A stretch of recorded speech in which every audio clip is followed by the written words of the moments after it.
alunos, olá professores, sejam todos muito bem-vindos a mais uma aula de Química. Eu sou a professora Cristiane Marques e agora nós vamos ver o objeto de conhecimento dessa aula. Bom, essa é a aula 23, a aula de revisão e avaliação.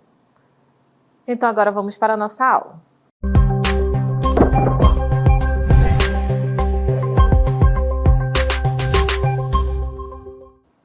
Bom, essa é a nossa aula aqui, nós vamos falar um pouco da química ambiental no Amazonas, né? Por isso que eu estou aqui nesse ambiente, para a gente ver e compreender o que é a biodiversidade, né? Como o Amazonas, a região amazônica é uma região muito rica em biodiversidade. Tem bastante animais, florestas, rios, uma grande variedade de rios, isso que é a biodiversidade é uma região muito importante para aqui o nosso planeta, para os seres vivos. E como a gente está falando de biodiversidade, a gente precisa compreender aqui um ciclo. Existem vários ciclos biogeoquímicos, mas a gente precisa compreender principalmente o ciclo do carbono, porque o carbono ele é um elemento químico muito importante para aqui a nossa sobrevivência, né, a manutenção da vida na Terra, e a gente precisa compreender como é que ocorre esse ciclo do carbono. Vamos ver aqui. Então, olha só, o que é o ciclo do carbono? O ciclo do carbono, ele envolve seres vivos do planeta e ele pode ocorrer tanto no meio terrestre quanto no meio aquático. Então, por exemplo, os organismos fotossintetizantes, ou seja, aqueles que fazem fotossíntese, eles são responsáveis por retirar o gás carbônico da atmosfera. Por isso que tem a setinha retirando ali, ó, o CO2 vindo para a árvore. Então, ele é importante para isso, né? Esses seres fotossintetizantes. E aí, nesse processo de fotossíntese, esses organismos, eles utilizam o CO2 e eles liberam O2, que é o gás oxigênio. Ou seja, na fotossíntese, o carbono ele é utilizado na fabricação de moléculas orgânicas. E aí os seres vivos precisam dessa matéria orgânica para sobreviver. Então, enquanto que os seres autotróficos, que são esses que são capazes de produzir moléculas orgânicas através da fotossíntese, os seres heterotróficos, eles necessitam consumir essas moléculas, ou seja, essas moléculas orgânicas de outros seres vivos. Como, por exemplo, os seres humanos. A gente precisa consumir aí a partir de alimentos, por exemplo, dos animais, né? Frango, carne, bovina, enfim. E aí, através dessa matéria orgânica, que o carbono ele vai passando pelas cadeias e pelas teias alimentares. É por isso que nós temos aí essa imagem com esse ciclo. Então, observando aí o CO2, aí temos carbono orgânico, organismo morto, voltando aí para a cidade, né? O ciclo do carbono, o carbono vai fazendo todo esse processo de ciclagem. E aí, só que também os seres vivos são responsáveis pela liberação do gás carbônico também no meio ambiente. Como? Essa liberação do gás carbônico pode acontecer de dois processos. O processo de respiração e o processo de decomposição. Na respiração, os organismos utilizam o oxigênio e liberam o gás carbônico aí durante o processo. Já no inverso, na decomposição, ocorre a liberação de gás carbônico e a liberação de água. Então, através aí desses dois processos. Só que é importante a gente destacar também que nos últimos anos os seres humanos têm contribuído muito para o aumento dos níveis do gás carbônico atmosférico. Por isso que temos aí ó, a imagem das indústrias, dos carros, fazendo aí a emissão do gás carbônico, né? Então, ou seja, atividades também como desmatamento, a utilização de combustíveis fósseis, tudo isso tem garantido um aumento bem significativo desse gás carbônico na atmosfera, e isso tem se observado uma acentuação do chamado efeito estufa, né? Essa intensificação. Então, como nós estamos falando aqui desse ciclo do gás carbônico, né? Como é retirado e como ele volta, do gás carbônico não, do carbono, como ele é retirado da atmosfera, passa pelos seres e volta novamente, todo esse ciclo, vamos entender em termos de equações químicas, já que nós estamos aqui na nossa amada química, certo? Então, vamos ver aqui as reações, como é que funcionam. Em termos de equação química desses processos, fica desse jeito. O CO2 nos seres fotossintetizantes. O CO2 é o gás carbônico, né? Então tem aí a reação do gás carbônico com a água e absorvendo energia solar, por exemplo, a luz solar, isso que é a fotossíntese. Aí ocorre aí a liberação de moléculas orgânicas e O2, que é o gás oxigênio. Na respiração é o contrário, tem aqui a matéria orgânica, né, os compostos que tem o carbono aí, né, compostos orgânicos, absorve oxigênio, que é o processo da respiração, e libera o CO2 e molécula de água e também energia. É assim que funciona, certo? E como nós estamos falando de carbono, de gás carbônico, de oxigênio, então eu trago um assunto bem importante aqui da nossa região, um assunto bem importante para o nosso planeta, que são as queimadas, né? Então, o que são as queimadas? As queimadas, a gente observa muito aqui na região amazônica, principalmente nos meses de julho até os meses de outubro, e elas são as principais fontes de poluição atmosférica no Brasil, infelizmente, né? Então, como é que acontece? Principalmente nas folhas secas e também acontece nas árvores vivas, às vezes as pessoas também provocam a queimada, e todo esse processo, além de causar um desmatamento, libera uma série de substâncias químicas que são nocivas à nossa saúde, que fazem mal à nossa saúde, né? Então, por isso que é importante a gente trazer aqui esse tema para vocês. Mas, quimicamente, o que acontece quando ocorre uma queimada? Porque a gente observa, né, que queima ali as folhas, a floresta, libera o gás carbônico, mas o que é realmente uma queimada? A queimada é um tipo de reação química de combustão. O que é a combustão? A combustão é a queima. Então, é onde o material orgânico da floresta, que é rico em carbono, por isso que vimos o ciclo do carbono, e é rico também em hidrogênio. E aí, esse material orgânico ele vai reagir com o oxigênio do ar, liberando energia na forma de calor e de luz, além de gases e partículas.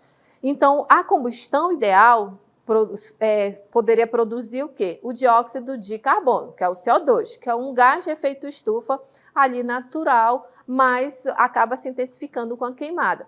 E também vapor de água. Só que com as queimadas, geralmente as queimadas ocorrem de forma incompleta, ou seja, com pouco oxigênio ou em condições irregulares, formam-se também, além daqui do dióxido de carbono, vão se formar o quê? O monóxido de carbono e o material particulado. O que é o monóxido de carbono? Ele é um gás tóxico que reduz a capacidade de transporte de oxigênio no sangue, certo? Então, por isso que é muito perigoso aí quando a gente está próximo de queimadas, porque a gente sente aquela sensação de falta de ar mesmo, sensação de desmaio, uma sensação bem ruim mesmo e faz mal para todo o nosso sistema respiratório.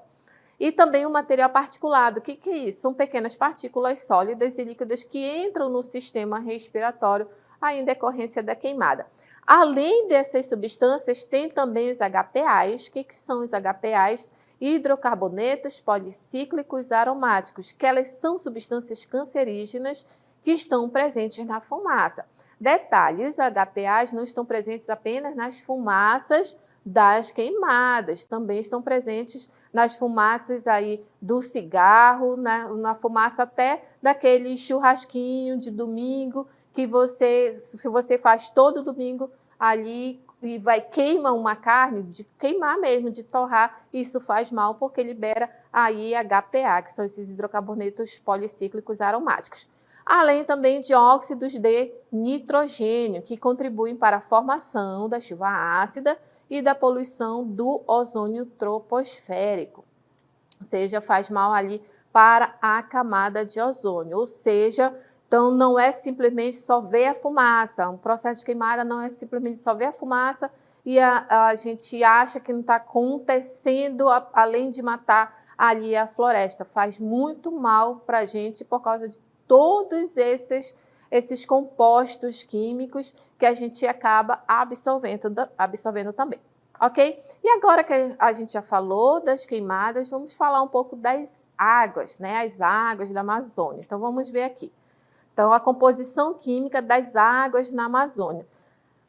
A Amazônia ela é atravessada por uma das maiores redes hidrográficas do mundo, com destaque para o nosso rio Amazonas, que é o maior em volume de água doce do planeta. Então, esses rios amazônicos, eles têm diferentes cores, diferentes composições químicas, diferentes características físicas, e isso está diretamente relacionado ao tipo de solo, ao tipo de vegetação e também à matéria orgânica da região. E aí, na Amazônia, os rios eles são geralmente classificados em 3 tipos. Os rios de água branca, por exemplo, ali o próprio Rio Amazonas, né? Os rios de água preta, o rio Solimões, e os rios de água clara, como, por exemplo, o rio Tapajós, ok? E quais são as substâncias comuns encontradas nas águas? Que pode encontrar naturalmente. Os íons minerais, cálcio, magnésio, potássio, sódio, cloro, sulfatos, bicarbonatos, compostos orgânicos naturais, como ácidos úmicos e fúlvicos, o oxigênio dissolvido, né, que é essencial para a vida aquática. Então, são composições aí naturais da água. Mas em áreas impactadas por garimpo ou por esgoto, pode haver também mercúrio, pode haver nitratos, fosfatos, coliformes fecais e matéria orgânica em decomposição. Ou seja, todos esses materiais aí. Então, por causa disso, a gente vai ver aqui alguns impactos, né? Impactos ambientais que a gente pode observar nas águas. Então, eu trago aqui para vocês as atividades humanas, como, por exemplo, aqui o garimpo ilegal, o desmatamento, o escoamento de esgoto também. Tudo isso sem tratamento vão alterar significativamente a composição química dos rios. Como, por exemplo, o mercúrio, que ele é usado no garimpo, ele contamina peixes e humanos através do processo chamado de bioacumulação. Um peixinho ele fica contaminado e aí o ser humano vai lá, pesca um peixe, mas ele não come só um peixe durante a sua vida, vai comendo outros e outros e outros e vai ocorrendo o processo de bioacumulação. Então você vai acumulando mercúrio no seu organismo, certo? O problema também de excesso de nutrientes, quando tem muitos nitratos e muitos fosfatos, vai acontecer um fenômeno chamado de eutrofização. O que é isso? É um crescimento excessivo de algas e vai ocorrer a perda do oxigênio na água.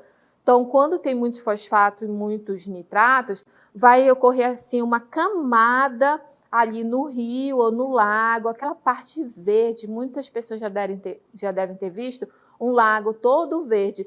Isso vai impedir esse excesso de água, vai impedir a oxigenação da água, consequentemente, os animais marinhos eles vão morrer, certo? E poluentes orgânicos, eles aumentam a demanda bioquímica de oxigênio, chamada de DBO, desculpa, afetando aí também a fauna aquática.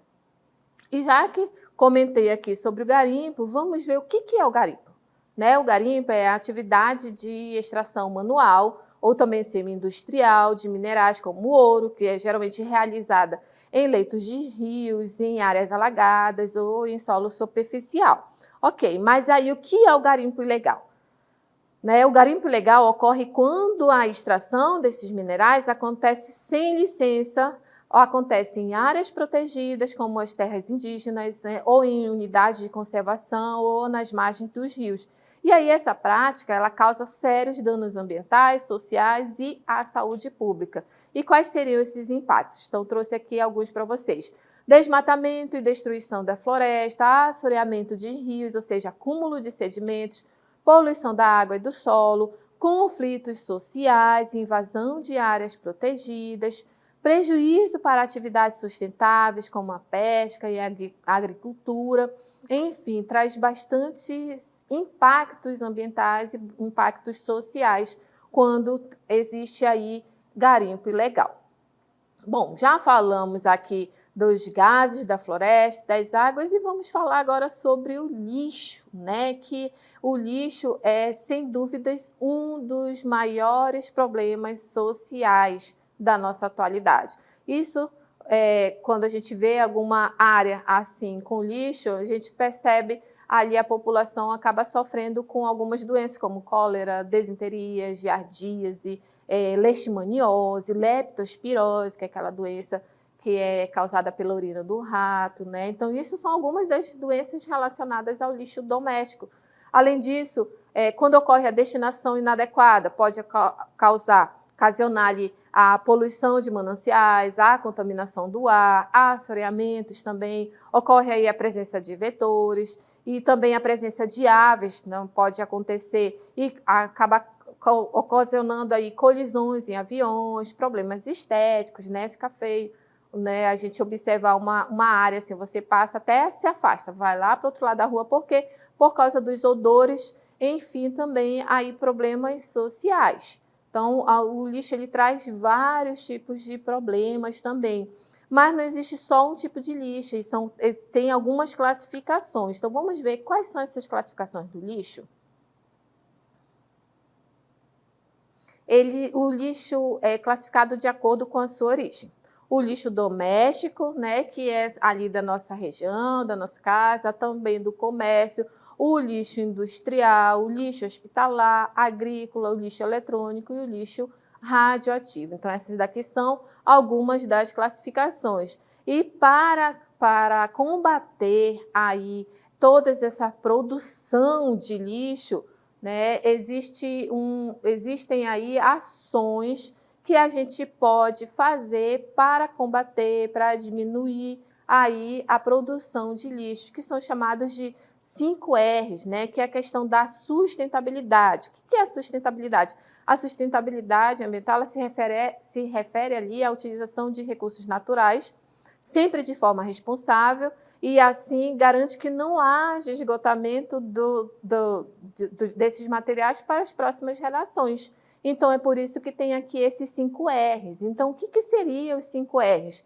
São essas ações que temos aí, ações de reduzir, de reutilizar, repensar, né? Ou seja, o repensar seria uma primeira ação, que é uma etapa de reflexão, né, para se você vai querer realmente comprar um produto, recusar, o que consiste em recusar a compra aí de produtos que causem problemas ambientais, reduzir uma ação que visa diminuir a geração de resíduos através da redução do consumo também, ou reutilizar, que é uma ação que vai dar um novo destino aí a um produto, né, a um plástico, a um papelão. E, por último, seria o reciclar. Quando você não consegue mais fazer nenhuma dessas outras ações, é fazer a reciclagem, quando a gente faz um novo processo aí para esse material. E aí, para acontecer o processo de reciclagem, a gente precisa fazer a coleta seletiva, ou seja, selecionar ali o lixo, né, o máximo possível para ocorrer o processo de coleta seletiva. Mas o que é a coleta seletiva? Vamos ver aqui. É uma forma de se diferenciar o lixo diretamente ali do seu gerador, ou seja, ali na nossa casa, para serem coletados com a finalidade de serem reciclados. Por exemplo, a coleta ela pode ser feita de diversas maneiras, porta a porta, através dos caminhões que passam para pegá-los, ou levando os materiais a um posto de entrega voluntária, através de parceria cooperativa de catadores, certo? E existem 2 tipos de coleta. A primeira coleta é a separação em 2 coletores, ou seja, basta separar lixo em recicláveis e não recicláveis. E aí, os resíduos da lixeira, ali daqueles dos não recicláveis, eles são levados pelo caminhão de coleta comum para o aterro de lixo. Já os resíduos de lixeira dos recicláveis, eles têm aí um novo destino, um posto de entrega voluntário, ou seja, uma cooperativa de catadores e caminhão de coleta seletiva, certo? E aí eu trago para vocês aqui os 2 tipos de coleta seletiva, né, que eu acabei de comentar para vocês. Então, a coleta seletiva a gente pode colocar aqui no recipiente dos recicláveis, papéis, papelões, plásticos, vidros, o que for, o que puder ser reciclável. E na lixeira comum, restos de comida, biscoitos, chicletes, pó, né, de varrição. Então, isso aqui não pode ser reciclado. Então, ou seja, se tiver com dúvida, né, na dúvida, como é que a gente faz? O que eu vou fazer? Na dúvida se está limpo, coleta seletivo, aqui, ó, nesse recipiente. Mas se está sujo, vem aqui para esse recipiente, a lixeira comum. Mas o outro tipo de separação seria qual? Separar ali por coletores, né? Outro tipo de coletores. 4 coletores que vocês já devem ter visto. Eles são diferenciados por cor, né? Então, cada material vai para um tipo diferente. Então, a gente precisa diferenciar. Então, o amarelo, por exemplo, vai para um material que é metal. O verde vai um material que é de vidro. O azul vai um material que é de papel. E o vermelho vai um material que é de plástico. Existem outras cores também, por exemplo, o branco, né, que é material hospitalar, ou o roxo, que é material radiativo. Mas os mais comuns são esses coletores que já devem ter visto aí em suas regiões, shoppings, escola, enfim. Ok, pessoal? Então, eu espero que vocês tenham compreendido aqui a nossa aula. Muito obrigada pela atenção e até a próxima aula.